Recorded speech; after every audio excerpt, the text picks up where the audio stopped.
जी, अपना प्रश्न पूछिए। हाँ जी, बात है जय श्री सर जी। जी, जय मसीह। सर मैं पंजाब से सर आनंदमान बोल रहा हूँ। जी, बोलिए सर। सर एक क्वेश्चन है, वो थोड़ा इसमें अविश्वासियों को पता लग जाएगा। सर जो बाइबल है इसमें यीशु मसीह की सर तुलना पत्थर से क्यों की गई है? क्योंकि पिता पुत्र पवित्रात्मा सेम है, लेकिन परमेश्वर की तुलना या पवित्र आत्मा की तुलना पत्थर से नहीं की गई है। लेकिन जब जब यीशु मसीह का जिक्र आता है और कई प्रचारकों के द्वारा या विश्वक्तों द्वारा यीशु मसीह की तुलना सर पत्थर से की जाती है। ओके, तो इसमें आपका इसके प्रश्न बारे में क्या सर है? थोड़ा। नहीं, जी सर। इसमें आपका प्रश्न क्या है? सर प्रश्न यही है कि जब यीशु मसीह की तुलना की जाती है तो उसे जीवते पत्थर की तुलना क्यों की जाती है? क्या पत्थर की वैल्यू से उसके किस तरह उसे कंपेयर किया जाता है यीशु मसीह को? क्योंकि वर्ल्ड में और भी सर कई कीमती चीजें हैं, लेकिन उसको यीशु मसीह को पत्थर से क्यों तुलना की जाती है? मेरा क्वेश्चन ये है। ओके, नहीं, आपने पहला लाइन बोला था ना, अविश्वासी लोग, अब वो क्या है? अविश्वासी क्यों बोला आपने? सर जो कुछ लोग अभी वचन को जानना चाहते हैं, बढ़ना चाहते हैं ना, तो वो फिर कंपेयर करते हैं कि जिस तरह आज वो लोग भी पत्थरों को पूजते हैं ना, तो मैं उस कंपेरिजन से आपसे पूछ रहा हूँ सवाल। ओके उस ओके बेस से। ओके, आपका नाम फिर से बताइए। सर आनंदमान। आनंदमान जी, लाइन में बने रहें, और 1900 के आसपास जितने दर्शक हैं वो भी लाइन में बने रहें।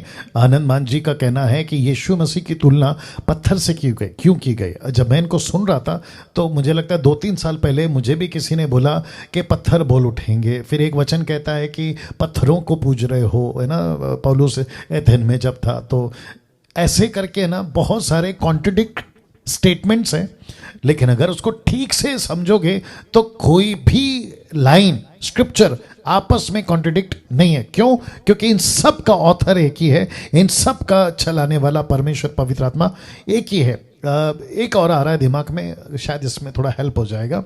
अभी ये जो कॉन्ट्रडिक्ट का बात किया उसके लिए बोल रहा हूँ, ठीक है ना। आपने और मैंने भी एक फोटो देखा और आपने भी देखा होगा। एक व्यक्ति है, ऊपर है, उसके ऊपर एक चट्टान का टुकड़ा आके गिर जाता है। बीच में उसकी पत्नी, गर्लफ्रेंड, जो भी बोलो, एक लड़की लटक रही है, उसको वो खींचना मांग रहा है। तो लड़का जो ऊपर उसको खींच रहा है, उसके पीठ पे बड़ा सा पत्थर आके गिर गया।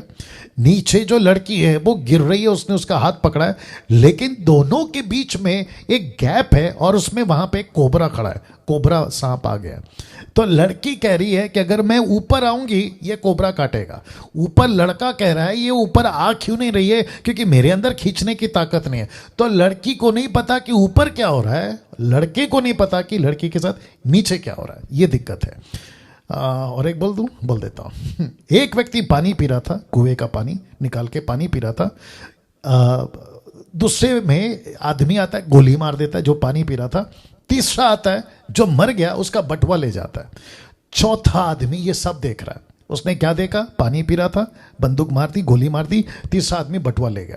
वो पूछ रहा है, ऊपर वाले परमेश्वर, ईश्वर, ये अन्याय है, अन्याय, ये तेरे राज्य में कैसा है? तो क्योंकि कहानी है, ऊपर से आवाज आई, कुछ भी अन्याय नहीं है, सब सही है। बोला सही कैसे हो सकता है? मुझे अभी जवाब चाहिए। तो आवाज आई कि अभी नहीं, बाद में, तो समझ जाएगा। नहीं, मुझे अभी जवाब चाहिए। तो आपको भी जवाब चाहिए होगा, ऐसी जल्दबाजी उसमें भी थी, और मैं भी बता देता हूं। जिस व्यक्ति को गोली मारी, जो पानी पी रहा था ना, वो जेल से भागा हुआ डाकू कैदी। जिसने गोली मारी वो पुलिस वाला, और जो बटुआ ले गया वो उसका खुद का बटुआ था। तो इसमें अन्याय कहाँ है? वैसे ही जब आप लोग बाइबल पढ़ते हो, कुछ चीजें कॉन्ट्रडिक्ट लगती है। पत्थर की पूजा मत करो। यीशु को पत्थर से तुलना किया, यहाँ पे पत्थर की आराधना हो रही है। एथेन में पौलुस जब था प्रेरितों के 17 अध्याय में, तो उसने लिखा है कि यहाँ पे बहुत सारे पत्थर है और मूर्तियां हैं, और एक पत्थर देखा जिसमें लिखा है अनजाने ईश्वर के लिए। वो पत्थर की पूजा कर रहे थे। अब भाई कहते हैं कि यीशु की तुलना पत्थर से क्यों? सिर्फ पत्थर से नहीं, यीशु की तुलना ज्योति से है, यीशु की तुलना रोटी से है, ब्रेड, यीशु की तुलना दरवाजे से, गेट से है, यीशु की तुलना कई जगहों से की गई है। इस पृथ्वी के वासी हैं, नाम भूल गए, आनंदमान जी, यीशु इस पृथ्वी पे आए ना भैया, और यीशु का प्रचार इस पृथ्वी पे था। यीशु जिसको प्रचार करेगा वो पृथ्वी के लोगों को करेगा। तो एग्जाम्पल कहां का लेगा? इसी पृथ्वी का।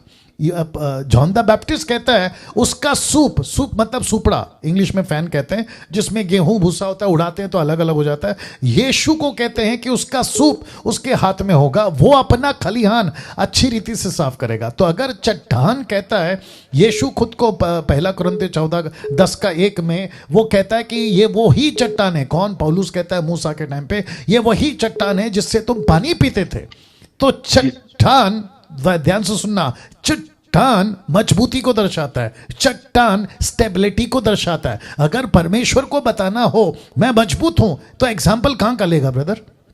बिल्कुल सर। एग्जैक्टली यीशु को कहना हो कि मैं सख्त हूं तो कहां से एग्जाम्पल लेगा पृथ्वी का? यीशु को कहना होगा कि मैं वो बीज हूं, मैं वो गेहूं का दाना हूं जो मरने के बाद, सड़ने के बाद फिर पनपता है, कहां का लेगा? इसी पृथ्वी का। तो ऐसे करके एग्जाम्पल लेते। लेकिन यीशु पत्थर नहीं है, ये तो 100% है। यीशु गेहूं का दाना नहीं है, ये भी 100% है। यीशु किसी प्रकार का पत्थर, डायमंड या किसी प्रकार का रोटी का टुकड़ा या फिर आग, जैसे पारसी लोग का ईश्वर आग है, वो फायर की पूजा करते हैं। तो क्या यीशु मसीह फायर है? बिल्कुल नहीं। वो फायर को पैदा कर सकता है। यीशु दरवाजा है स्वर्ग का, लेकिन दरवाजा नहीं है ना, वो एग्जाम्पल है। वैसी वाली बात है ब्रदर। जी सर। या आई होप आप समझ गए। जी सर। सर एक और बात है, बात ये सिर्फ जब आप कल को सर स्टडी देंगे ना जी, तो आप सर उसमें एक बात जो अभी दो तीन पीछे आपको फोन पहले ना एक मैडम ने भी पूछा था जी, कि जो चमत्कार क्यों हो रहे हैं, जो जहां अगर वहां पर शैतान चमत्कार कर रहा है या प्रेषित चमत्कार कर रहा है, तो सर एक बात और उसमें क्लियर आप कल में वचन में करना कि जो यहूदा इस्करियोती था उसने सर प्रभु के साथ बैठकर रोटी तोड़ी और प्रभु का मतलब वो जल भी पिया ना, जिसको हम वाचकल हो बोलते हैं। तो सर क्या अगर ये यहूदा इस्करियोती अगर ये बातें ले रहा है, अगर वो प्रभु के साथ इस तरह से संबंध सही चल रहा है, तो फिर सर उसने बाद में क्यों प्रभु के साथ दगा किया? इसके बारे में सर जरूर कल क्लियर करना है ना सर। जी, इसलिए तो लिखा है ना कि तुम सावधान रहो, कहीं फंस ना जाओ। मैं वही तो कल बताने वाला हूं कि जो डिसीव करने वाला है ना शैतान, उसकी पावर इतनी होगी कि अच्छे अच्छे फंस जाएंगे। यही तो लॉजिक है। इसी को तो समझना है ना आनंद मान जी। जी सर। या मैं करूंगा, डोंट वरी। ओके जी, थैंक यू सर।